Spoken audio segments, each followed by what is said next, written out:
Introduction ఒక విషయం చెబుతారు, అసలు నిజాల ఫిగర్స్లో మాత్రం బయటపడుతుంటాయి. రియల్ ఎస్టేట్ సర్వనాశనం అయిపోయింది గతంలో జగన్ టైంలో, అదే సందర్భంలో ఇప్పుడు మళ్ళీ పుంజుకుంటోంది. ఇప్పుడు రాసుకొచ్చినటువంటి వార్త వృద్ధి దిశగా స్థిరాస్తి రంగం అంటూ రిజిస్ట్రేషన్ సంఖ్యలో పెరుగుదల, కూటమి ప్రభుత్వ చర్యలతో సానుకూలత అంటూ పెద్ద స్టోరీ రాసుకొచ్చారు. ఇది ఎంత చక్కగా అంటే జగన్ టైంలో నాశనం అయిపోతే ఇప్పుడు మళ్ళీ అద్భుతంగా ఎదిగిపోతుంది అన్నట్టు. వీళ్ళు రాసిన ఫిగరే డాక్యుమెంట్ రిజిస్ట్రేషన్ల సంఖ్య 2023-24 ఏప్రిల్లో 166,979, 24-25లో అంటే ఈ ఏడాది 153,680. అంటే ఎప్పుడు ఏది రియల్ ఎస్టేట్ బాగుంది? ఇప్పుడు బాగుందా అప్పుడు బాగుందా? మే నెల 2,12,924 జగన్ టైంలో లాస్ట్ ఇయర్. ఈ ఇయర్ 150,926 అంటే 24-25కి సంబంధించినటువంటిది. అంటే ఎప్పుడు పెరిగి ఉన్నట్టు ఎప్పుడు తగ్గున్నట్టు? ఏపోతే జూన్ 195,194 జగన్ టైంలోనే.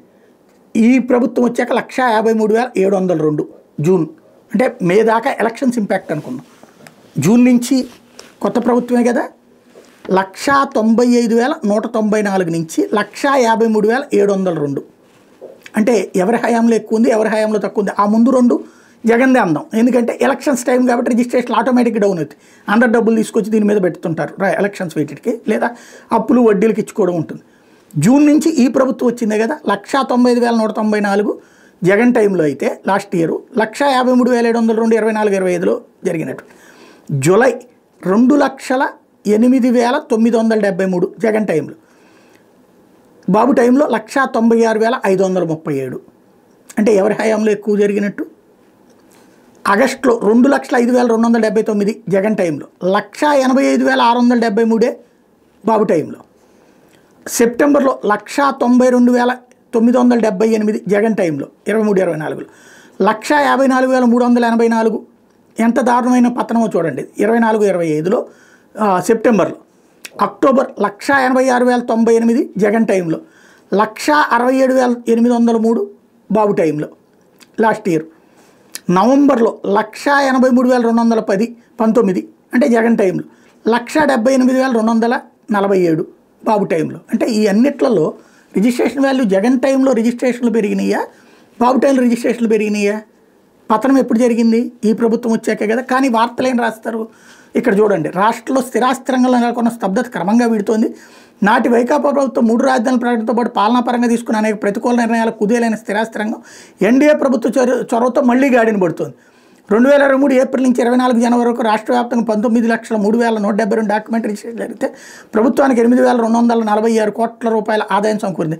ప్రస్తుత ఆర్థిక సంవత్సరంలో జనవరి నెలాఖరు వరకు 17,03,131 డాక్యుమెంట్ రిజిస్ట్రేషన్ జరిగితే ప్రభుత్వ ఖజానాకి 8,229 కోట్ల ఆదాయం జమైంది. ఇక్కడ చూడండి ఎంత తెలివిగా ఉందో. అప్పటి ఆదాయం 8,248తో పోల్చుకుంటే ఇప్పుడు 8,229 పెరిగింది. చూసారా? ఇందులో 8,246 ఎక్కువ, 229 ఎక్కువ అంటే 246 ఎక్కువ అవుతుంది. కాబట్టి దాని బాగా కట్ రిజిస్ట్రేషన్లు ఎన్ని ఉన్నాయో చూడండి. 19,03,172 డాక్యుమెంట్ అప్పుడైతే 17,30,131 ఇప్పుడు జరిగితే ఏది ఎక్కువైనట్టు? అంటే ఫిగర్స్లో ఎంత మాయ చేస్తారు వీళ్ళు? అంటే ఏది కావాలో అదే చెప్తారనమాట. రెండవది, ఈ 2 నెలల్లో గత ఏడాదితో పోల్చుకుంటే పెరిగినాయి. డిసెంబర్ 165,977 జగన్ టైంలో అయితే 197,502 చంద్రబాబు టైంలో పెరిగినాయి. జనవరిలో 185,551 జగన్ టైంలో అయితే లాస్ట్ ఇయర్. ఈ ఏడాది 191,677. ఇది అంటే ఈ 2 నెలలు పెరిగినాయి. ఎందుకు పెరిగినాయి? రిజిస్ట్రేషన్ వాల్యూ పెంచబోతున్నామని క్రిందటి నెల చెప్పబట్టి అందరూ ఒక్కసారి ఎగబడి చేసుకున్నారు. ఈ నెల ఎగబడి చేసుకున్నారు. ఈ ఒక్క 2 నెలల కారణంగానే ఈవెన్ దాన్ని ఏమంటారు, జిఎస్టీలో కూడా రూపాయి ఆదాయం పెరిగి మైనస్ గ్రోత్ నుంచి 0 గ్రోత్ అన్న రికార్డ్ అయినటువంటి పరిస్థితి. అంటే నిజాలని సమాధి చేస్తూ అబద్ధాల పునాదుల మీద ప్రతి వార్తలో దొంగ వార్తలతో ప్రజల్ని తప్పుదోవ పట్టించడానికి ఫిగర్ ఒకటి ఉంటుంది, రాసే వార్త ఒకటి ఉంటుంది. భలే విచిత్రమైనటువంటి కథ నడుపుతున్నారు.